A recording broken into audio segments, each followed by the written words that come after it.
Hey guys, welcome to another episode of Everything Business.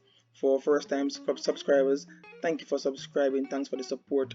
And if you are a regular subscriber, thank you for always coming back. And let's look at some POB tutorial. Today we're going to be talking about contracts. So let's get right into it. Stick around for the end, because at the end we have a past paper question. So let's get right into it. So what is a contract? Right, so a contract is a legal agreement whereby something is done or promised to be done, given or promised to be given.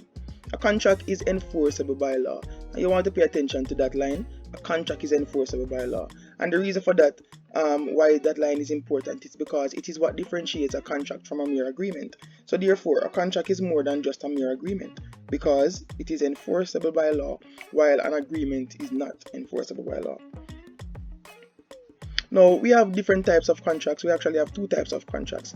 We have the simple contract and the specialty contract. We're going to be looking at them right now. Now, a simple contract. What is a simple contract?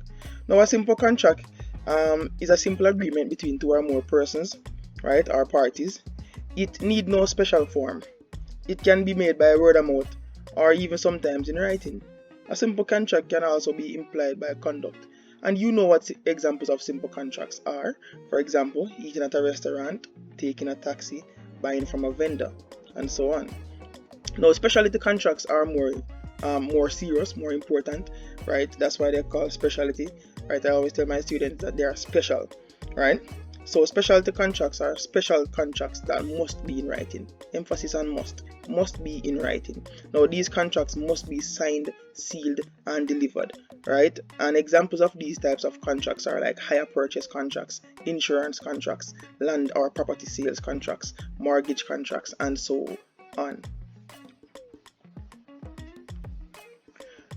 Now, elements of a contract. How can you know if a contract is real or valid? There are certain elements that must be present for a court to deem a situation contractual, right? So a person is not considered to be in a valid contract unless there are certain elements present. These elements must be present for a contract to be deemed valid or real by the court, right? Now, there are 7 elements that should be present, right? However, there are 3 very important elements that must be present, right? And these important elements are offer, acceptance, and consideration. So let's look at offer, right? Now, if you're going to talk about offer, let's look at these 2 terms, offerer and offeree. Now, the offerer is the person who is making an offer, and the offeree is the person to whom the offer is being made. All right?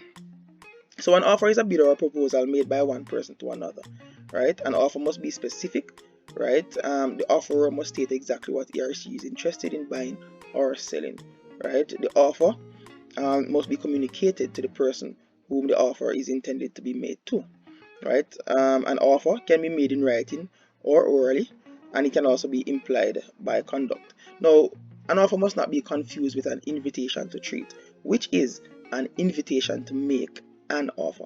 So let's talk about invitation to treat a little bit more. So an invitation to treat is an invitation to make an offer, right? For example, goods displayed in a shop or store with a price tag, right? A notice of goods being offered for auction, right? That's also an invitation to treat.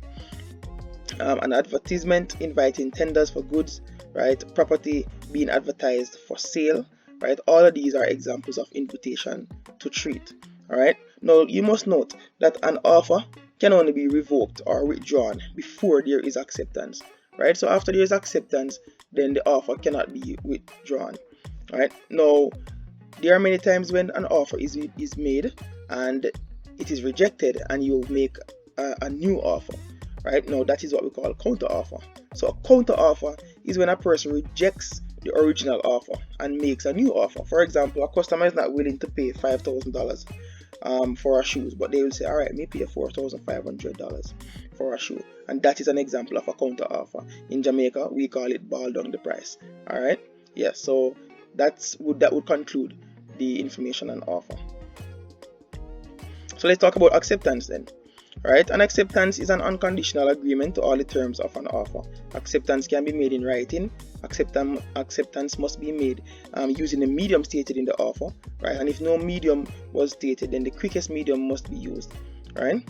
If written acceptance is sent by post, it is effective from the time of posting, and even if that letter is lost in the post. Very important point to consider. Now let's talk about consideration, right? Now when I ask students in class what do you understand from the term consideration, they will say that it's what you're thinking about something. But in business, especially contract law, consideration does not mean thinking about something, right? Consideration is really the price or the benefit that parties receive, right, in a contract, right? So a contract must involve some form of payment or consideration to be deemed valid or real. All right, it's the benefit that passes between parties. Now let's look at the other elements of a contract. Now we have contractual capacity. In some textbooks you may see they say capacity, right? Now what that means is that the person entering into a contract must be eligible, right, which is of legal age, for example 18 years old. Legality, whatever being contracted about must be legal. Then you have possibility, that means whatever being contracted about must be possible to perform, right? And then we have good faith, which means that persons involved in a contract must be truthful in disclosing relevant information pertaining to the contract.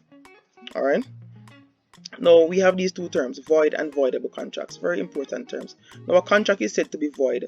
What that means is that it cannot be enforced by law, so it will be thrown out by the courts, right? And this means that this type of agreement is lacking in one or more of the basic elements, the three basic elements that we talked about before: offer, acceptance, consideration. If a situation is lacking in any one of those three elements, then the contract is said to be void. Voidable contracts. Now, voidable contracts are contracts that can be enforced by the law but can also be set aside. So for example, if the parties enter into a contract by mistake, or if a person was misrepresented or tricked into entering into a contract, or if one party failed to disclose important information, then the contract or the situation can be deemed voidable. Alright, now let's talk about terminating a contract. The word terminate means to end. So how can we end a contract?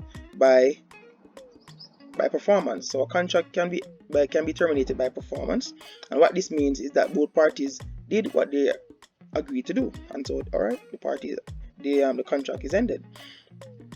The contract can also be ended or terminated by agreement, right? So both parties decide to terminate the contract, and then it is terminated. And a contract can be terminated also by breach. Very important point, right? Now a person breaches a contract when he or she fails to carry out his part of the contract. That is what it means by saying a breach. Now if there is a breach, the contract has been terminated, and the aggrieved party can sue for damages, or the courts can order performance of the person who is in breach. All right. A contract can also be terminated by frustration, right? And this is when circumstances beyond the parties' control will prevent them from completing the contract. For example, there's an earthquake or there's an hurricane, and we see what happens in St. Vincent recently with the volcanic eruption, right? That could frustrate a contract. Now we have lapse of time. Lapse of time is when a party failed to carry out his side of the contract within a reasonable time frame, right? And that would cause the contract to be terminated. And last but not least, right, by death. So obviously if one party dies, then the contract will be terminated. All right. Now let's look at a past paper question, right? I want you to answer this past paper question. Leave your comments in the comment section below and let me see your answers. All right. Thank you very much. Please remember to like, subscribe, and share. And God bless. We're all good.